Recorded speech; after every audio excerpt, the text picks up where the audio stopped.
Hey, what's up guys? Welcome back to another video. This is stage 3 of the Tucson Bicycle Classic, which was the final stage of this race. And we're about a third of the way into the race, and we're on the start finish straight here, which had this riser that would get up to about 3 or 4%. And since this was a circuit race, we went around about 9 different times. But up until this point in the race, it's just been a little bit of chaos. I wish I would have had my GoPro going, because there was quite a few crashes and incidents up until this point. But things are starting to settle down a little bit. I narrowly escaped the crash a couple laps before this, where of course the guy like a couple ahead of me like slammed on his brakes, and the guy in front of me slammed on his brakes, and so forth and so on. I was luckily able to use some of my bike handling to avoid that crash, so that was good. But we're going into this turn 1 here, and this is one of the ones that people just weren't taking well at all. I mostly took this outside line around, but you can kind of see it's like you get all the way up against the cones if you're on the outside, and people are just going wide. And you can see this one on a later lap. It's the same kind of thing where I'm just like, I don't know what people were kind of doing for some of this. But let's look at some race stats real quick. Duration of the race was about an hour and 20 minutes. Distance was 37.8 miles. Average speed was 28.6 miles per hour. Normalized power was 291, and average power was 254. From turns 1 to 2, it was probably the most boring stretch of road, but then you'd come into this turn 2 here, which was where the crash that I was almost involved in happened, and then you would get onto this long straightaway, which would be this long drag. It kind of starts pretty flat, and then it starts going downhill, so you're able to actually get up to a lot of speed. And then at the end of the straightaway is where things would just slow down a crazy amount, and we would take this turn super slow. But this kind of led on to this, the most interesting part of the course, I guess, because it actually had, a few turns and had this short little pitch up that would, get up to like 6 or 7% briefly. So made for, things to be a little bit more exciting. But, you can kind of see it spiked up a lot of power, and things would just get super strung out coming out of that turn. I feel like that was probably the slowest, most annoying turn for me, because it was just you're going down that back stretch for a while, and you're getting up to 40 plus miles per hour, and then you just have to basically slam on the brakes, so because people are taking it pretty slow. But also once you're further back in the field, things are just going to slow down naturally anyway. But this is kind of the riser I was talking about, and yeah, I mean, this will play more of a factor later in the race, but for a lot of these laps, not really too many people tried to attack, because once you crested over this hill, you would go down this hill, leading into the final turn. But then one lap later, we're just racing like normal, and then all of a sudden there's kind of this chaos in front of me, and the referee is like in the middle of the road, like telling us to slow down and blowing his whistle and stuff, and then people in front of me are like sprinting ahead. I'm like, what is happening? And apparently they're trying to get the pro race to pass us, because they of course started the pros 2 minutes after us, which I'm like, that's a terrible idea. But and I expected this was probably going to happen, but when you're in the heat of the moment of the race, you're just like, what is going on? And so we finally get the clue, but everyone is pretty pissed and not very happy with how this played out. They definitely should have started the pros in front of us. But the other thing is, everyone's kind of wide across the road, and so there's no room for people to be able to pass us when the race is going to come by. So people are yelling like, move over, and I'm just like, oh my God, I'm not in the mood for this at all.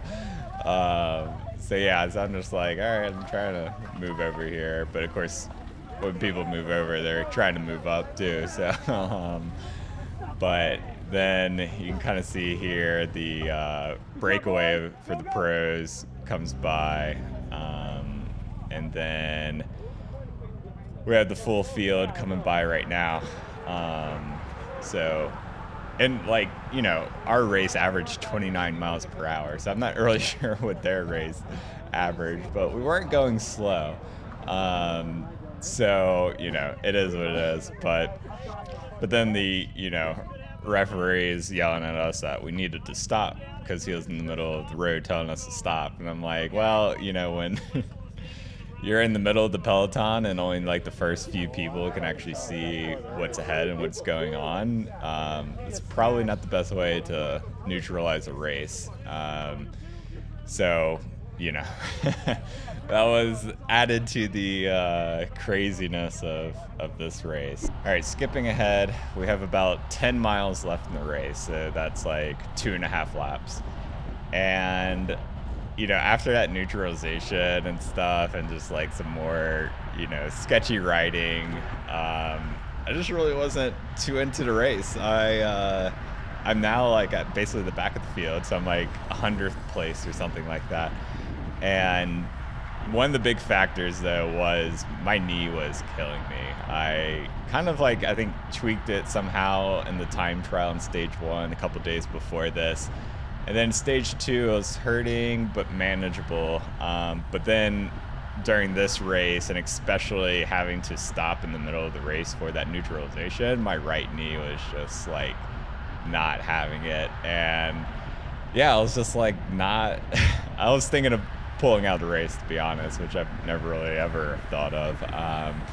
But I, you know, kind of, so I moved to the back, and then I was just like, you know, contemplating it, but then I kind of decided like, no, like I'm at least gonna roll in, but maybe I'll actually try to, you know, do a little bit more. So, but yeah, so I mean, this is where I'm like, you know, like I said, 100th place, you know, we're coming into this section, and yeah, I'm like, all right, you can kind of see very far up the road is, you know, where the front of the race is, and I'm like, all right, I'll try to, you know, move up and see, you know, if I can get in kind of the position I'm wanting to get into. And so I'm kind of moving up here on the right side.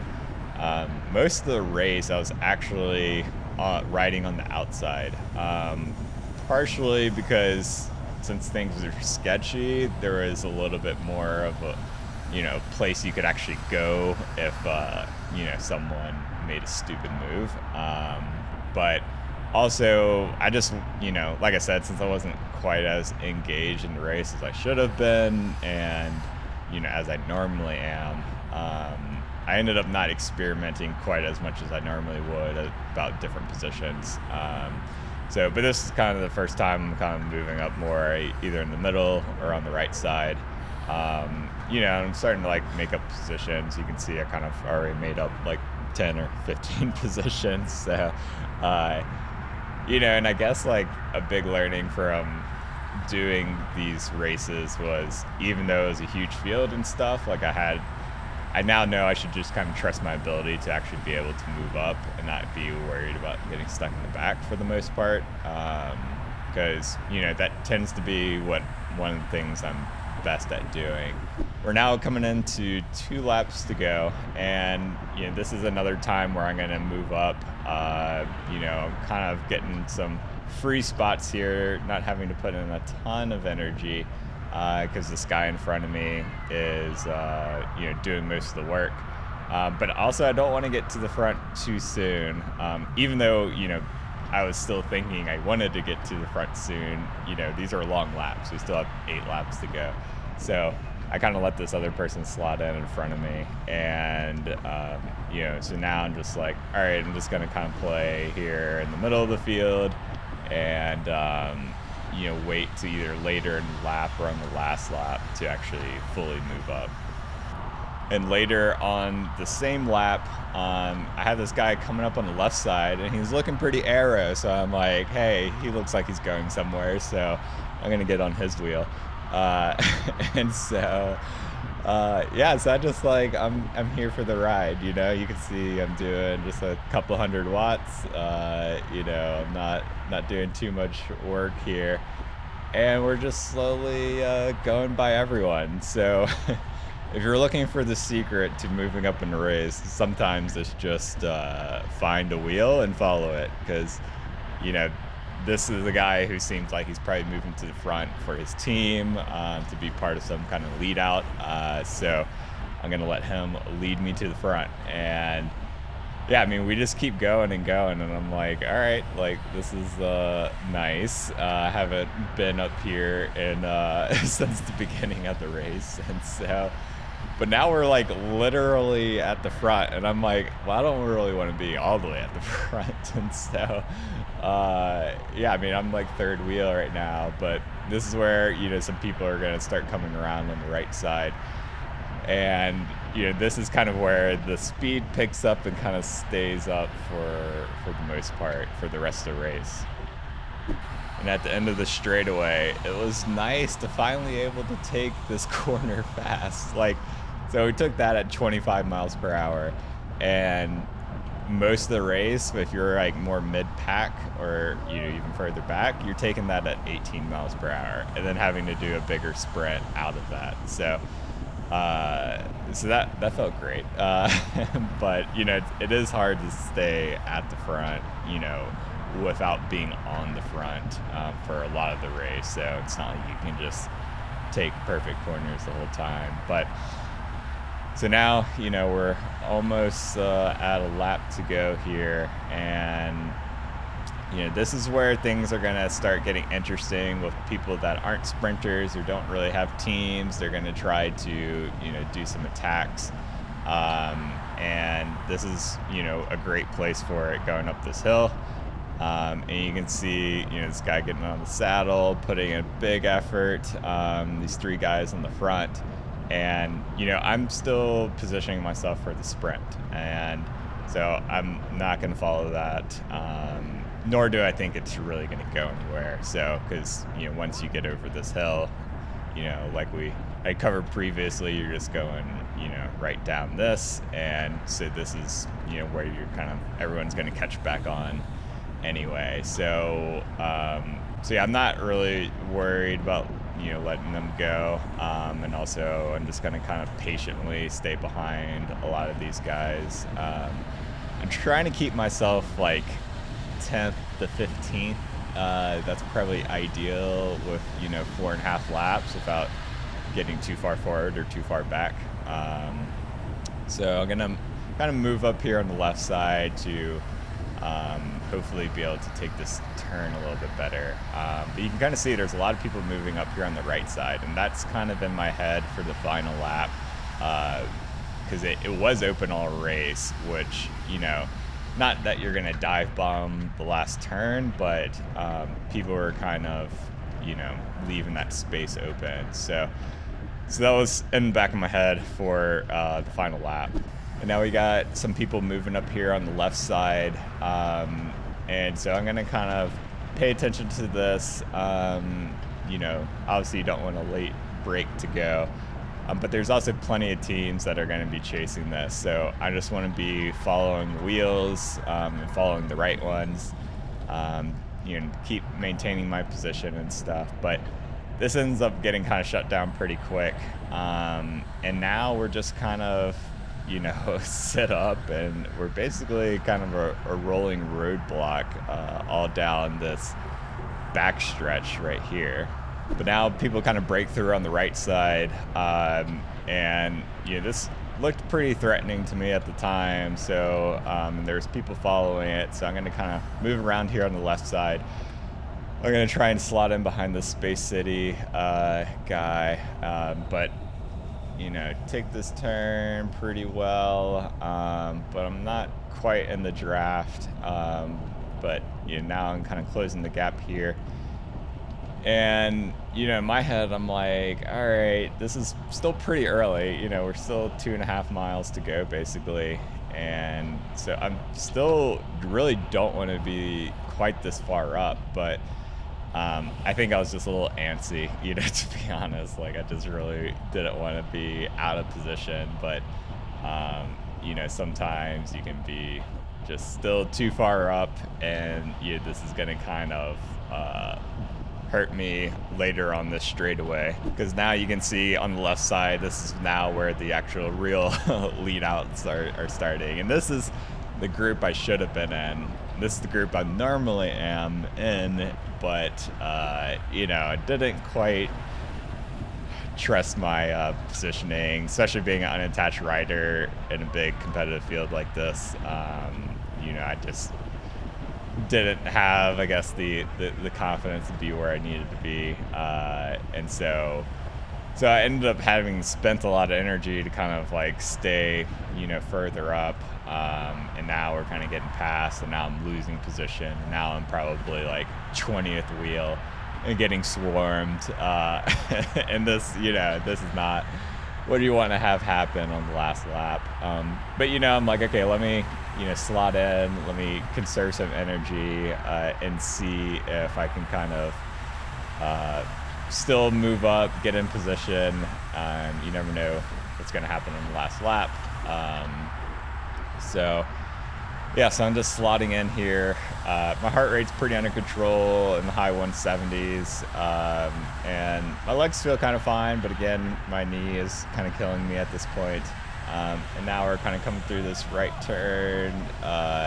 Fortunately, one person came up quick on the inside there. And yeah, so big power out of this turn, and you know, it was just going to be on until the finish. You know, we're 2K to go here. And yeah, so my plan is kind of to carry a lot of speed into this hill, you know, to be able to hopefully pass up some people, but you only can obviously move up if there's room to move up. And so I'm going to find my way around this guy, and you know, going back to what I was talking about the lap before, I'm like, all right, the right side seems to be the clearest line. So, and this rear rider that knows good, he's moving up on the right side. So I'm like, all right, good positioning. So, but he kind of gets pinched there. I'm going to move up here more in the middle, and you know, we're putting in a lot of power, over 700 watts here.